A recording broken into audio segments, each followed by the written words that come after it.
Son of a itch. Now, there's nothing more frustrating than trying to tighten up the switches on your dashboard so they don't turn when you turn them on and off, so they don't twist. Or just removing them. And say when you try and use the wrong tools, end up scratching your nice painted up shiny dash. It's annoying. So today we're going to make a tool to remove these. Now, Volkswagen probably made a tool to do this. I don't know. Never seen one. No idea. So we're going to make our own. To do that, we're going to use a bog standard UK 2p piece.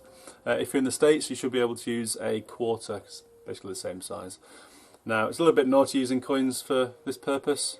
I don't think it's an arrestable offence these days, to be honest with you, not for 2p anyway. But for the sake of YouTube, this is a completely and utterly fake 2p piece, not to be mistaken with a real one. Honest.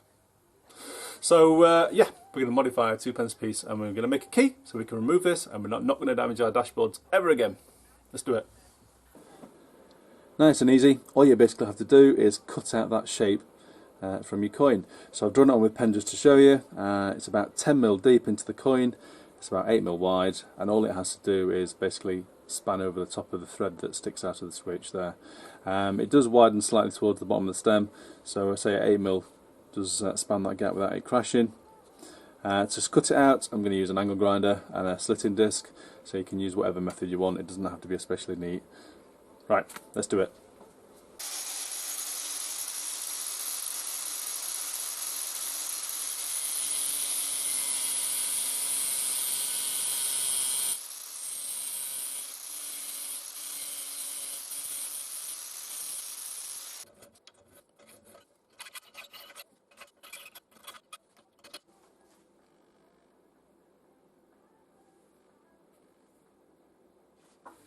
Moment of truth.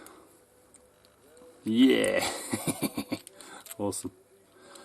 I did actually get the pliers out thinking I might need them, but I don't.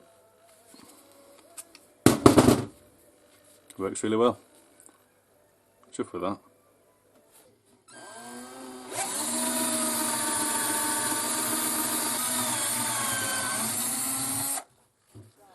So there we have it, handy little tool to make. Only took about 10 minutes. So I put it on a keyring so I don't lose it. Jesus. Open the door! It's only a 2p piece.